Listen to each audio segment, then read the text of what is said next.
Hello dear students, welcome to the another video tutorial of parasitology.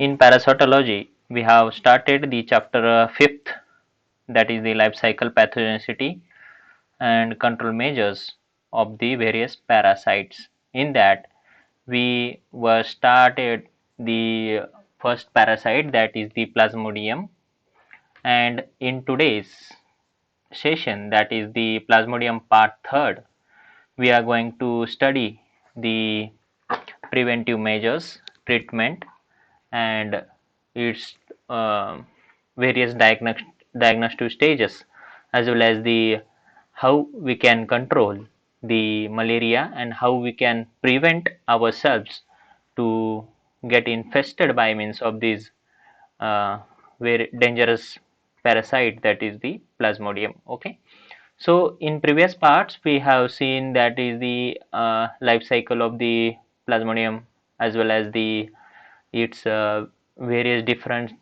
stages of the Plasmodium, and different 4 species of Plasmodium that may cause the malaria in the mammals or the humans. Okay, so we will take a overview of a life cycle with respect to the its various infective stages, as well as the various diagnostic stages that will be helpful to understand the our epidemiology, as well as the how that diagnosis take place in the uh, in case of the infections. Okay, so let's start with the first stage or the first step, that is the infected mosquito takes a blood meal to and injects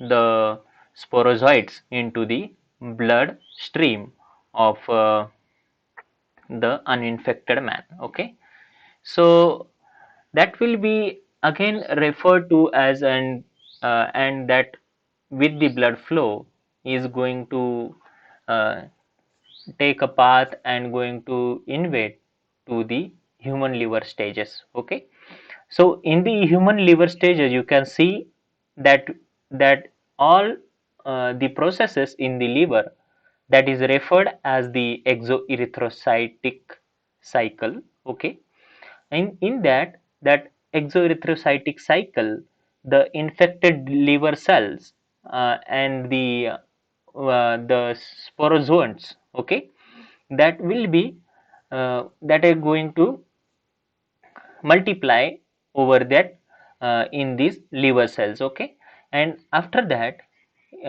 that infected liver cells are going to convert into the schizons, that is the step third of this life cycle. Okay, and after that after that ruptured schizons, okay, that will be going to ruptured, and that is going to directly attack on the RBCs, that is the red blood corpuscles of and we know that the function of the red blood corpuscles is the um, to cycles the oxygen to the liver, our body cells. Okay, so in these human blood stages, okay, that is the it enters into the erythrocytic cycle. Okay, that is the developmental stages which take place into the RBC. Okay, after that, after attacking that RBC, that is in the fifth step. Okay, that after attacking these RBC, our body is going to give you some signals, and that immature tropozoite are going to form a ring stages. Okay, so in triangle you are going to see the small d, that is the diagnostic stage of that particular type of the infection. We can diagnose our infection into this particular type of the stages. Okay, and where we you are going to see the eye in the triangle, that will be the infective stage of that particular um, virus or the that particular parasite. Okay, so you can see in this sixth step, okay, that will be ruptured schizont. Again, that erythrocytic cycle is going to occur in that first lap is going to complete into the um, its bloodstream itself, okay, and that again that ruptured schizont going to invade the again the uh, which complete RBC, okay, and again new RBC is going to infect, and that erythrocytic cycle is going to continue, okay. So by means of these mature trophozoites, that will be the diagnostic stage, with the immature trophozoite as well as the mature trophozoite, these two and the schizonts, these three are the diagnostic stages of these schizonts, which are get expels after the exoerythrocytic cycle into the liver, okay. So in the seventh step, that is the there are the after that mature trophozoite going to rupture by means of these various ring stages, okay, after completing various ring stages, and the gametocytes are going to occur in the bloodstream itself, that is the uh, male gametocyte as well as the female gametocyte, okay. And in the seventh stage, that gametocyte are also can be treated by means of some uh, medicines, okay, or the drugs, okay, where there as the you can see the diagnostic stages, there are various different drugs are applied on these particular type of the uh, malarial parasites, okay. So again that will be blood meal is taken by means of the mosquito, and again the sporogonic cycle is going to continue in the um, mosquito itself, okay. So in the mosquito, that will be it take a blood meal and infest, and that gametocytes are going to mate in between these um, mosquito, okay. So the sexual cycles or these sexual stages of this plasmodium are going to complete into the mosquito itself, okay. Then again that gametes are going to replicate and going to convert into the macrogametocytes as well as the microgamete, and again they are um going to go into the next step, that is the 10th, and that is oocyst is formed in the next step, okay. After the oocyst formation, that again going to migrate towards the salivary gland of the mosquito, and where they are going to ruptured oocyst, and that will be after the ruptured thing, that oocyst are going to um, passed by means of the saliva, that will be the again infective stage of these plasmodium species into the man, okay. And again this cycle is going to continue, okay, where there as diagnostic stages, as take a note that it is important to understand the treatment as well as the symptoms of the malaria, by which are treated in the different stages as well as by means of the different drugs, okay. So let's move forward, that is the symptoms of these malarial infections. In a typical malarial infections, mild symptoms appear early or even during the incubation period, okay. So as you all know, the various incubation periods of these various species are varies in between 6 to 10 or the 15 days, okay. So these includes loss of appetite, nausea, and sometimes sleeplessness, that is loss of the sleep, okay.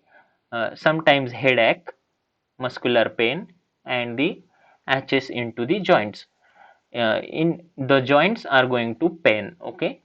So the major symptoms appears on an average 14 days of initial infection, and when merozoites along with toxins liberated into blood, which is deposited into the spleen, when this specific reaction is going to occur, when our RBCs are going to rupture into the erythrocytic cycle. Okay, so this is important thing, that is the when these major symptoms are going to occur, that will be the deposited in spleen, liver, and under the beneath of skin. Okay, so you will be get very mild fever as well as the severe fever by releasing these toxins into the these erythrocytes. Okay, when that erythrocyte is intact,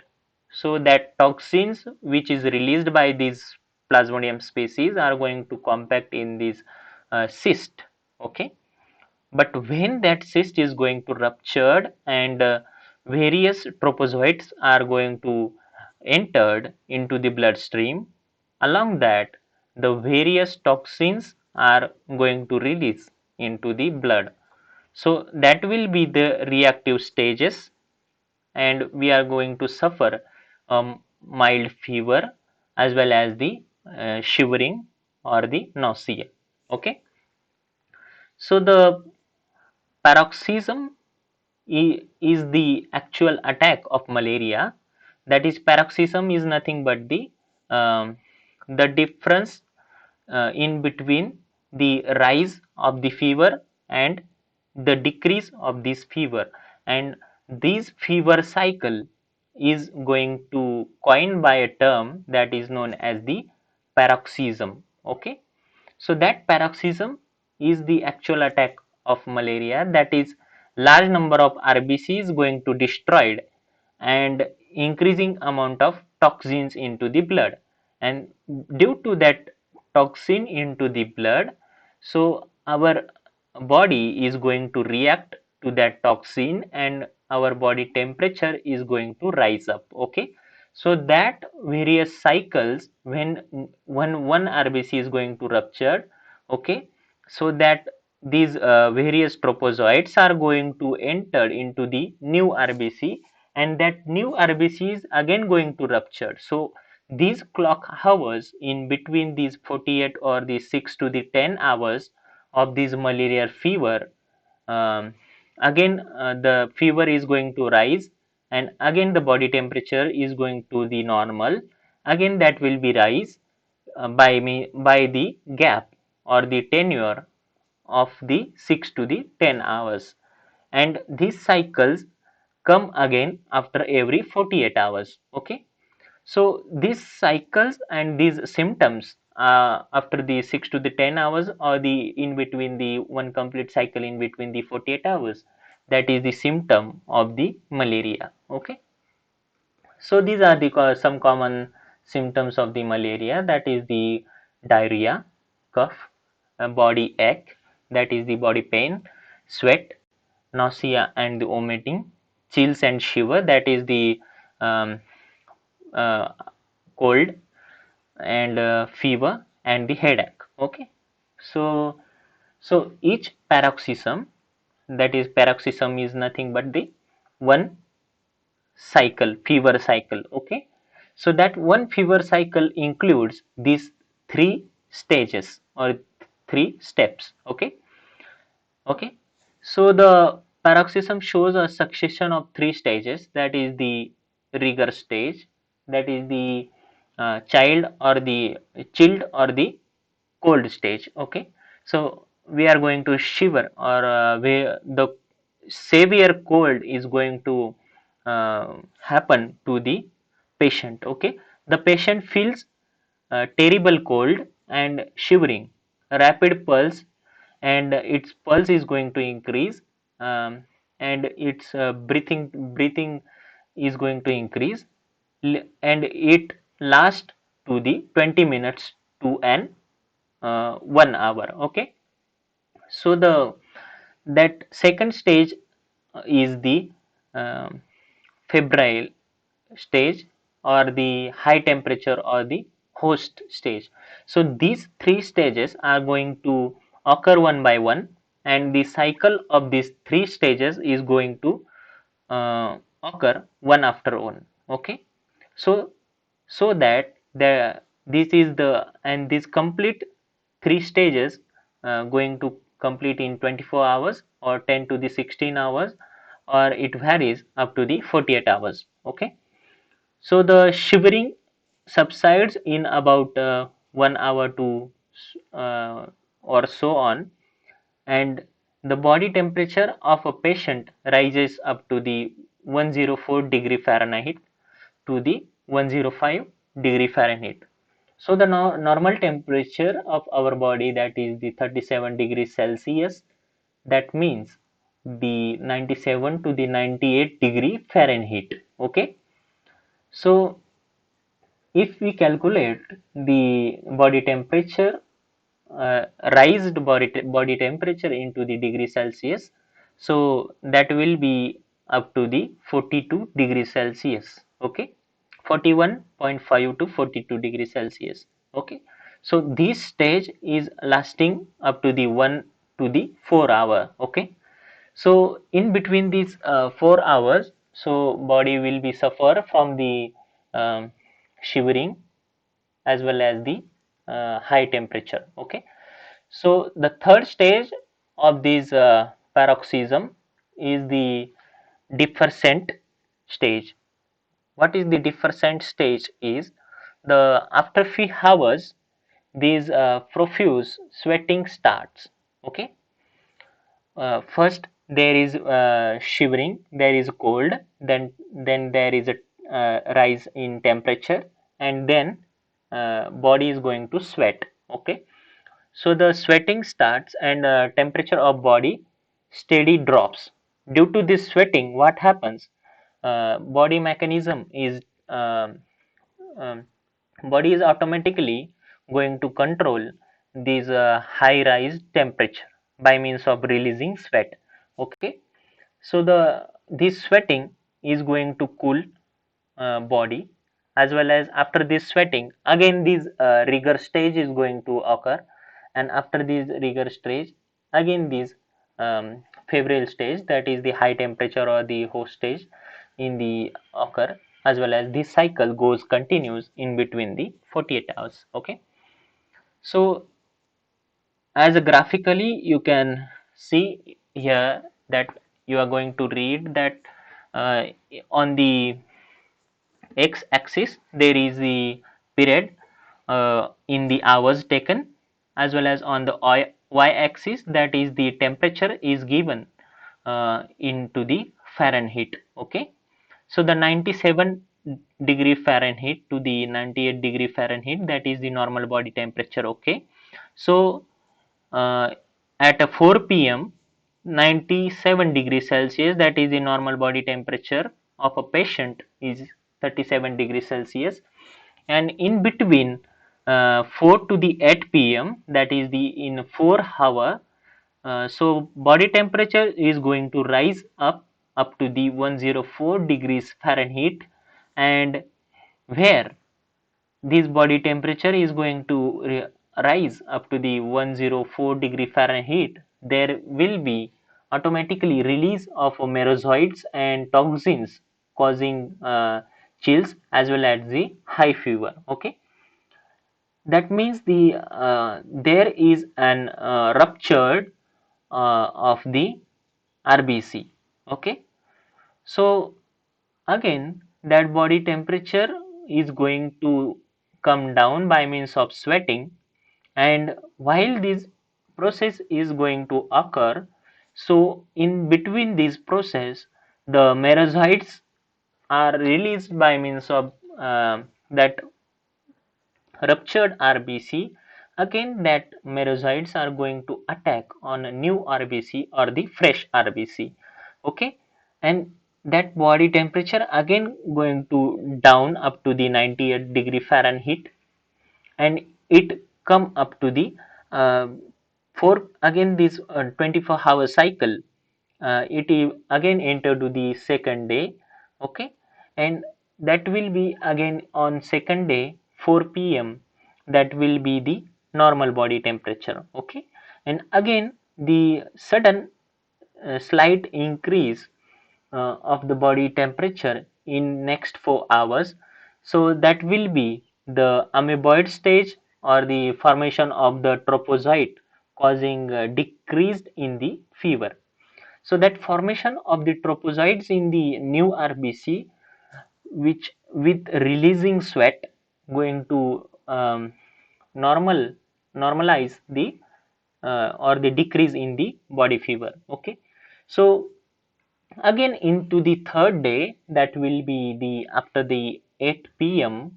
to the 4 p.m. of next day, that is again entered to the third cycle of erythrocytic cycle of these um, infective stages. Okay, so what happened into the third day, that is the sudden rise into the body temperature up to the 104 degrees Celsius again, and again there will be the ruptured RBC.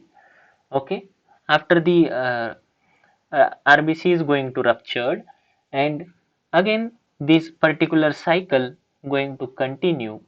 Okay, up to the 48 hours. Okay, so this will be the summary of 48 hours, so that the uh, recurrence of malarial fever with release of the merozoites as well as the and various infective stages in between these two processes is going to occur. So this was the graphical representation of fever cycle in case of the benign tertian malaria fever. Okay, so various again the symptoms that are the patient going to harm, that will be the anemia. Anemia is weakness. Okay, so in the plasmodium infections, the erythrocytes are damaged, and hence anemia become uh, invertible. Okay, so the inevitable it develops because of the destructions of the erythrocytes become fragile. Okay, so hence these easily ruptured and damaged erythrocytes uh, going to cause an anemia, so that these ruptured erythrocytes are no longer available to pass on hemoglobin as well as the um, oxygen to the various cells. Okay, and ultimately the fatigueness is going to occur, as well as our body is going to uh, pain, and adequate amount of oxygen is not going to supply by means of these ruptured erythrocytes are no longer going to give service to um, supply this oxygen as well as the our different functions by means of these erythrocytes.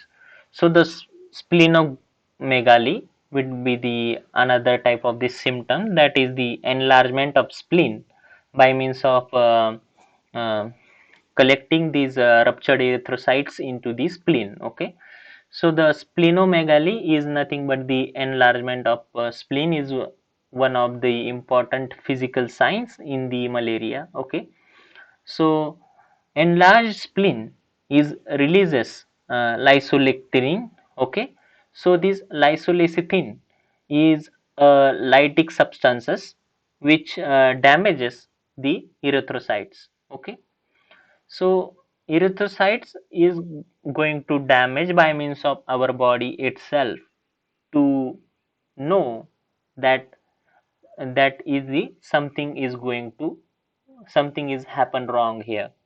Okay, and that is lysolecithin, okay, is going to release by means of spleen, and that will be ruptured into a lytic substance which is going to damage the erythrocytes. Okay, so to neutralize these substances, the parasite, that is the plasmodium, produces antibodies. Okay, so that why this parasite is going to produce antibody, because that parasite want to complete its life cycle in between these erythrocytes, that developmental stages of this plasmodium going to change into the merozoites. Okay, ultimately that merozoites are going to change into the gametes, so that these parasites are releasing the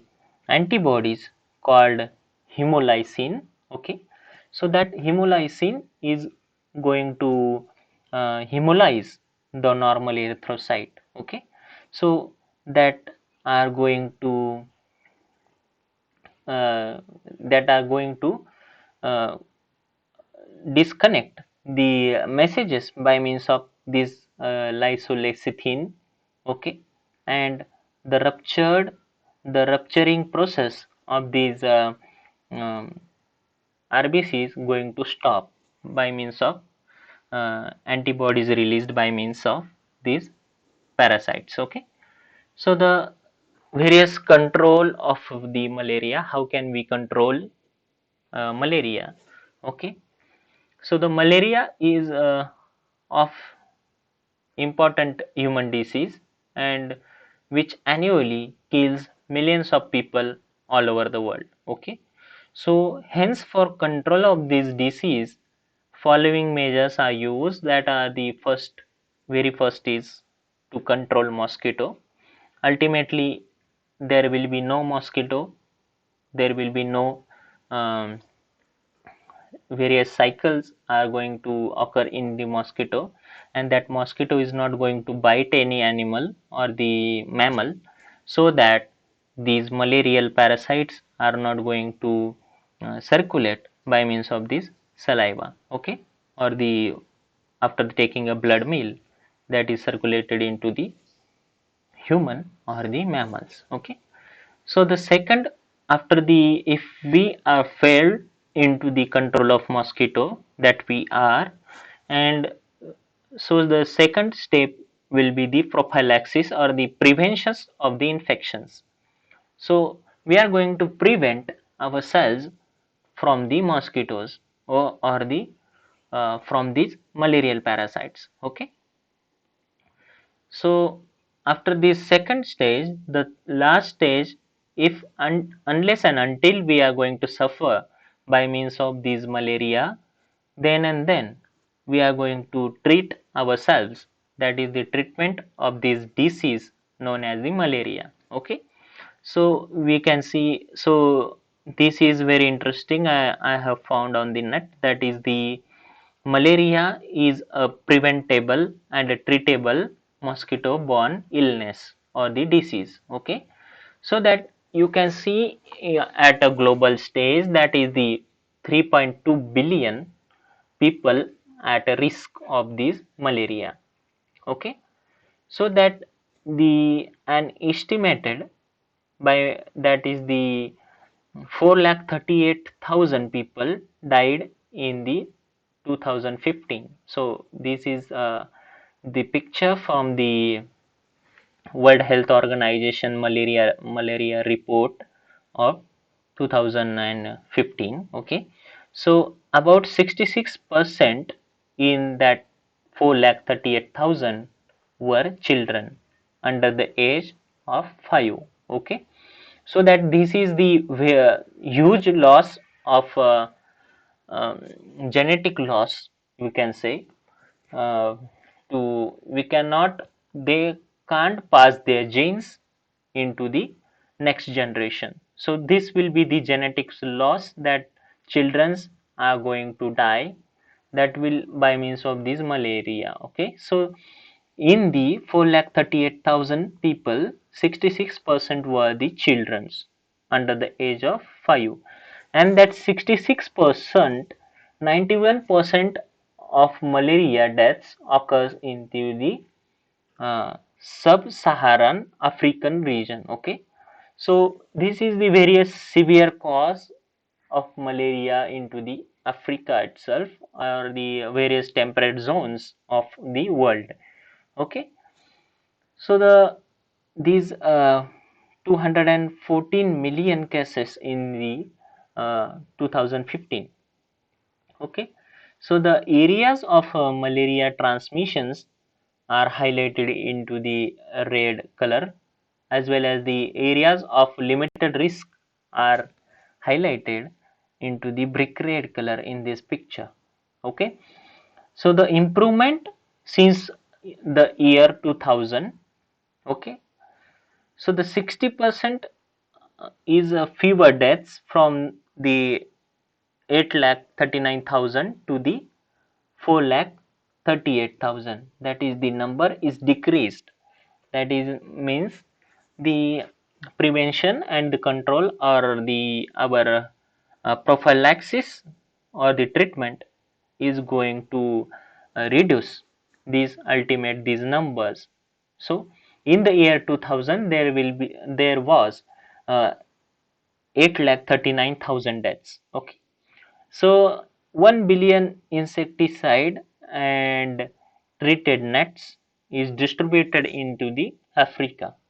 Okay, so the given protection to the 68% of children's to which are in under 5 age limit. Okay, so there are some main drugs are highlighted in this particular chart, that are the chloroquine, referred as the simply CQ.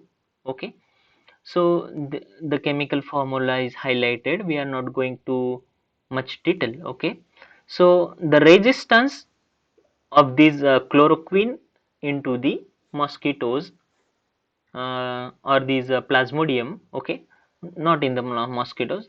So the resistance started independently into the Colombia and Thailand. So the what is the term resistance is that after the when a particular patient is not going to take a full treatment. Okay, so because of that lacunae, that patient is not going to take full treatment.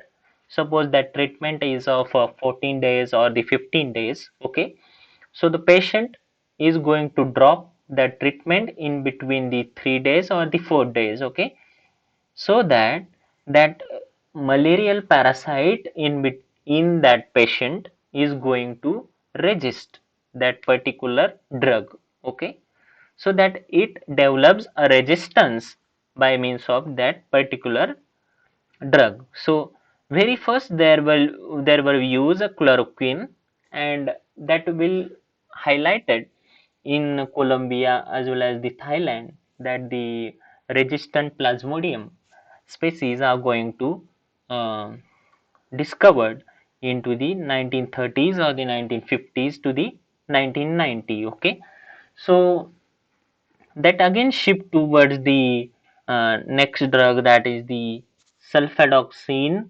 pyridimethine. Okay, so this is the two drug combination, that means the very severe dose is going to uh, given to the patient. So this two drug combination is introduced after a chloroquine. Okay, so the resistance had taken hold.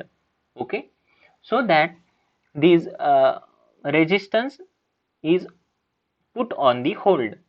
Okay, so the patient are recovered by means of these two drug combination. Okay, but again these resistance are going to happen by evolved rapidly and now occur in the high frequency in major malarial regions. So again that plasmodium is going to change in its herself or himself, that is the it evolved rapidly and again develop a resistance to the this two drug combination also. Again that will be again shift or the shift towards the uh, artemisinin combination. Okay, so this is recommended by the World Health Organization as a first line of treatment since 2001.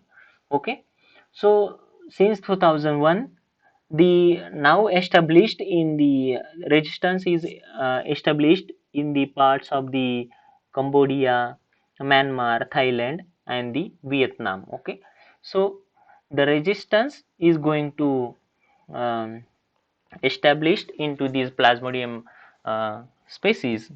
That is the our treatment is not completed uh, by that particular drug. Okay, so this is the drawbacks of ourselves, that we are not going to complete that doses of this particular malarial or the any disease you can take over here, that these various infective stages are going to resistance, or they are developing resistance by these various drugs. Okay, so the how we can control mosquito. So the kick these mosquitoes before they hit you. Okay, so you can see there are various three infective diseases by means of these parasite or these vector known as mosquito, that are rather than malaria, there is dengue, chikungunya, or the flu, influenza. Okay, so the various types of the influenza are also transmitted by means of vector known as the mosquito. So the control of mosquito, how we can control these mosquito. So the physical control of the mosquito. How can we control physically? By means of using some necessary equipments, or necessary treatments, or the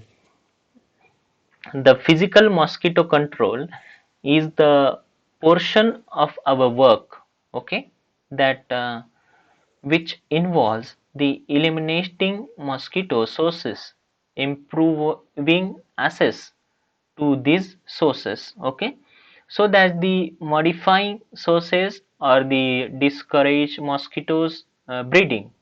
Okay, so we can discourage the mosquito breeding, as well as we can take a break, we can break their life cycle. Okay, so this growth of that natural mosquito predators will be if that growth of natural mosquito predators is more, ultimately there will be a biological control on these particular type of the vectors known as the vectors of the plasmodium. Okay, they are ultimately going to eat the mosquito, and that number of mosquitoes going to reduced. Okay, second thing what we can do, that is the remove unnecessary vegetation. So that we know that the only female anopheles mosquitoes, or the female mosquitoes, are going to take a blood meal. Okay, so that if we can control, or we can terminate the unnecessary vegetation, that is the ultimately going to um occur, that the male mosquitoes are going to reduce their numbers. Okay, so that they are not going to take a chance to mating, and ultimately, so these control measures are less effective, but they are effective also. So the removing unnecessary vegetation will drop the number of the male mosquitoes, as well as the hide places of these two different mosquitoes going to terminate. Okay, so the drain up our fill up of all ditches, where the ditches are there on a roadside or the on road, so that all ditches before monsoon we should fill up that, okay, with the ponds and the pools, so that these mosquito does not get a place to breed. Okay, so we know that these mosquitoes are going to or are going to lay egg to the fresh water only. Okay, so that if we destroy their breeding places, okay, so that they are not going to get chance to breed, okay, and hence ultimately their numbers are going to drop down. Okay, so the third main thing is the underground and a closed drainage system. So this is very important point, as um, take into consideration into the control of the mosquitoes. Okay, so the underground drainage system, okay, so that these mosquitoes do not get chance to breed, as well as the hide places of these mosquitoes are get destroyed. Okay, so these closed drainage system should be uh, into this our uh, management system. Okay, so the larvae of these mosquito and the pupas of the larval stages of these mosquito can be destroyed by using some larvivorous fish, such as Gambasia, that is the guppy masa, okay, and minnow. These are the uh, different type of the Horatius feeders and type of the fishes which uh, are going to eat continuously, and they are going to finish the larva as well as the pupa of these mosquitoes. Okay, that will be the biological control, and ultimately going to drop down the number of these mosquitoes. Okay, so there are some chemical controls of these mosquitoes, how we can control the mosquito by means of chemicals. So the destruction of these larvae or adult mosquito by spraying with insecticides such as DDT or the Gamaxine. Okay, so these are the some chemicals which are used by these municipal corporations or these various Mahanagarpalikas to fumigant, and they are dis destruction of the larva as well as the adult mosquitoes by spraying with these insecticides. Okay, so the pest control should be done along the side walls of the compound with the BHC. Okay, so um, so our home should be protected by means of pest control. Okay, so these insecticides which repels these mosquitoes. Okay, so the third main point in the chemical control, that is the destruction of mosquitoes carried out by using fumigants like pyrethrum, okay, cresol, and compounds of naphtha. Okay, so these pyrethrum as well as cresol and naphtha is going to, that is the naphthalene balls. Okay, so these are the fumigants, okay, which destruct or the disturbs these mosquito, and they carried out uh, the destruction of these mosquito, as well as they get to repel these mosquitoes, okay, from our houses. Okay, so the fourth main chemical control, that is the destruction of mosquito, can be achieved by sterilization of the male mosquito. Okay, so this will be come under the genetic control uh, of the mosquito, that is the destruction or the sterilization of a male mosquito. So nowadays this positive news is coming, I have heard, that is the in some countries that people are releasing these sterilized male mosquito, okay, into the nature. Okay, so these sterilized male mosquitoes are are are carried out into the laboratories. Okay, so this production of these sterilized mosquito into the laboratories. Okay, so that the what happen, that when that female is going to mate with this male, ultimately there will be no fertilization. Okay, and that female is not going to lay eggs. Okay, and when there is no lay eggs, okay, no egg laying, ultimately there will be no larva, no pupa, as well as the no next adult. Okay, so the next generation of these mosquitoes are directly stopped by means of this sterilization of this male mosquito.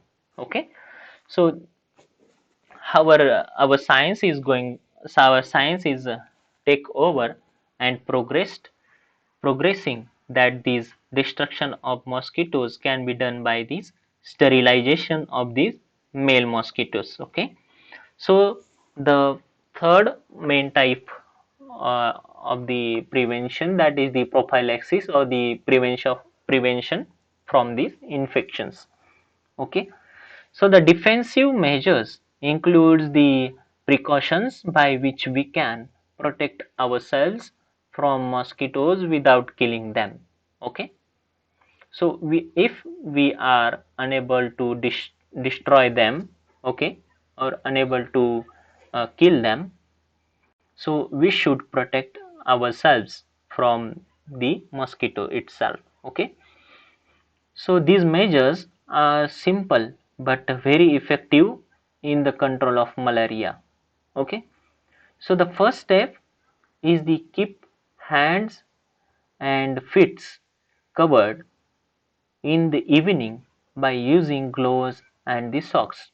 Okay, we know that these malarial vectors are going to attack at the time of the evening. Okay, so the at the time of the evening we should keep our feet as well as hands covered uh, in the using the gloves or the socks, or simply um, to using full sleeves shirts as well as the full pants. Okay, so that we will protect ourselves by means of by the biting, or the we will stop the blood meal of these particular type of the parasite. Okay, so second step will be the we can apply some insect repellent to exposed parts of our body. Okay, some insect repellents, chemical repellents, or the natural insect repellents we can apply on our skin which is exposed uh, to the environment. Okay, so the third main type, you can use mosquito repellent coils or liquid vaporizers. Okay, to repel these mosquitoes that are the vectors of the plasmodium. Okay, so fourth major thing what we can do, that is the we can sleep under the mosquito nets. Okay, so there are various mosquito nets available into the market that we can simply purchase them. Okay, and we should sleep under these mosquito nets that we can prevent these infections. Okay, so the fifth main type will be the screen all habitat. Okay, habitation from mosquitoes with wire gauze or mesh over doors, windows, and the ventilators. Okay, when there is a ventilators of our houses, that will be covered by means of mesh or the wire gauze. Okay, and that our outside of our windows or the our should be get protected by means of this wire gauze as well as the mesh. Okay, so these are the simple techniques where we can prevent these malaria. Okay, so that there are some treatments. So unless and until we got suffered by means of these malaria, so the treatment which are given into the hospitals are as follows. Okay, so the aim of the treatments are given into the first column. Into the second column, the causation of that particular disease is given, that is the symptoms uh, are caused by blood forms of these parasites are given. Okay, and the type of the therapy is given to the next column, and which type of the drugs were given or is using are given into the last column. Okay, so the two alleviative symptoms are the which are symptoms are caused by blood forms of the parasite. Okay, that are the which are the blood schizonts. Okay, and these schizonticidal drugs are given in these therapy. So the schizonticidal drugs are chloroquine, quinone, the artemisinin, or the combinations of these chloroquine with the quinone or the chloroquine with this artemisinin. Okay, to prevent these relapses means to prevent these recycles. Okay, cycle repeated after the cycle. So relapses are happen in the uh, plasmodium species like the plasmodium vivax or the plasmodium ole. Okay, so the therapy is used in this particular type of infections is the tissue schizonticidal drugs. Okay, so that drugs are directly targeted to the tissues and that are targeting to the schizons of that particular type of the plasmodium species. Okay, and the drug is the primaquine. Okay, so the next is to prevent the spread of this particular type of these into these blood circulation, that is the that are going to uh, attack on the gametes. Okay, so that they are spread is through the gametocytes. Okay, so the gametocidal drugs are used that are going to rupture or that are going to treat these gametes of that particular species, that is the primaquine for the Plasmodium falciparum as well as the chloroquine for all other than the Plasmodium falciparum. So thus in effect, okay, in effect, a blood schizonticidal drug and primaquine should be administered to all types of the malaria.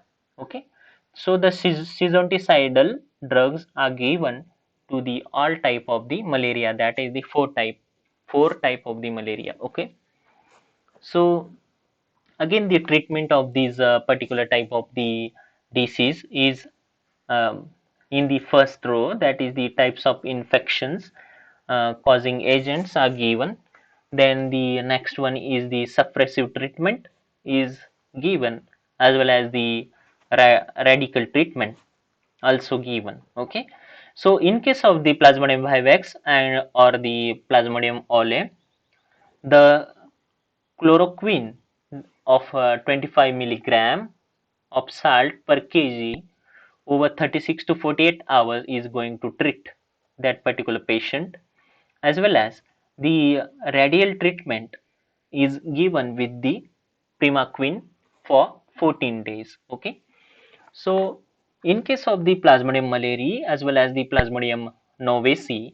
Okay, the chloroquine 25 milligram of salt per kg over 36 to 48 hours is given, and the radial treatment of these but for this particular type of malaria, that is Plasmodium malariae, Plasmodium novaceae, is not any radial treatment is given. Okay, in case of the Plasmodium falciparum, okay, so the treatment depends on the severity and the sensitivity of that particular infection by means of this Plasmodium falciparum is. Okay, so the Ultranasure plus primate hamine, sulfonidioxine, okay, or other ACT, that is the um, or quinone plus tetracycline is given to the uh, Plasmodium falciparum uh, patients. Okay, so the radial treatment with this particular drug combination is given that is the primaquine of 0.75 milligram per kg in a single dose as a gametocidal is given into this case of the Plasmodium falciparum.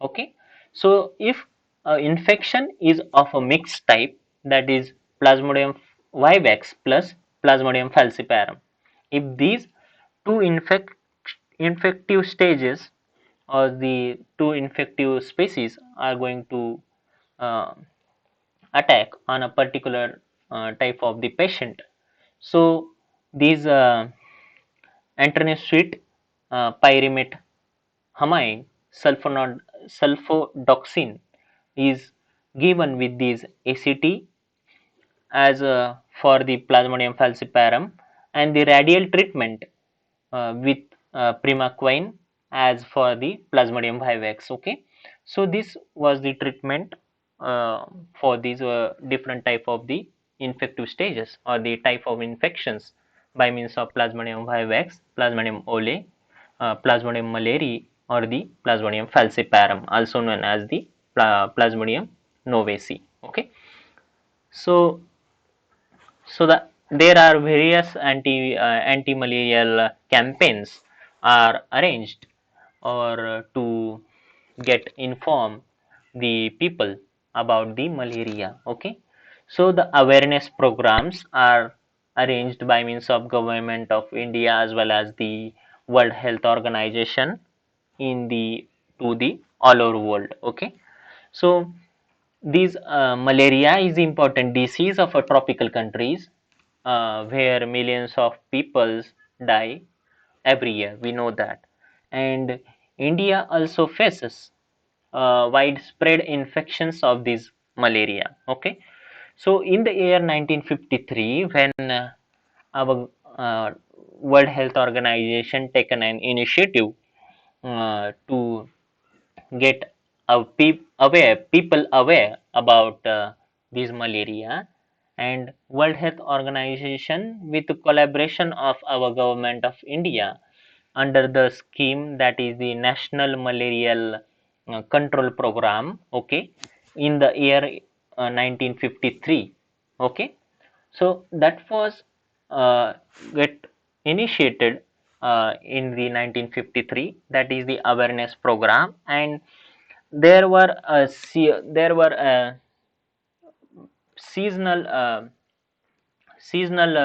awareness programs were happened. Okay, and there were a specially appointed officer as named as when we were childrens. Okay, in the 1993. Okay, so I have noticed that is the special doctor known as the malaria doctor in our villages are going to visit door to door and going to check a particular going to take a blood sample.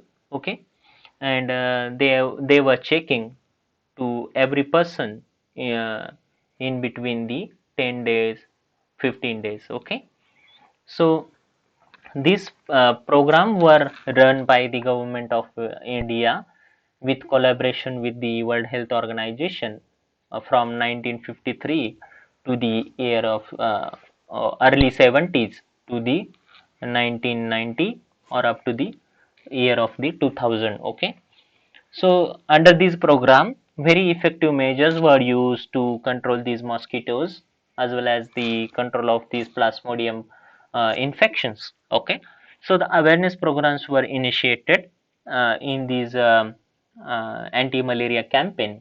Okay, so there were research lab introduced in India, and some research labs are also engaged with vaccines of this malaria. So the research work is in progress. Okay, so this is one example, that is the this is the postcard of our Indian Post, and so this was printed on the um, postcard, that is the no mosquito, ultimately there will be no malaria. Okay, so we are going to stop here, and we will see the next uh, next species, that is the um, our into the next chapter. Okay, so we will meet in the next session with the new species. Okay.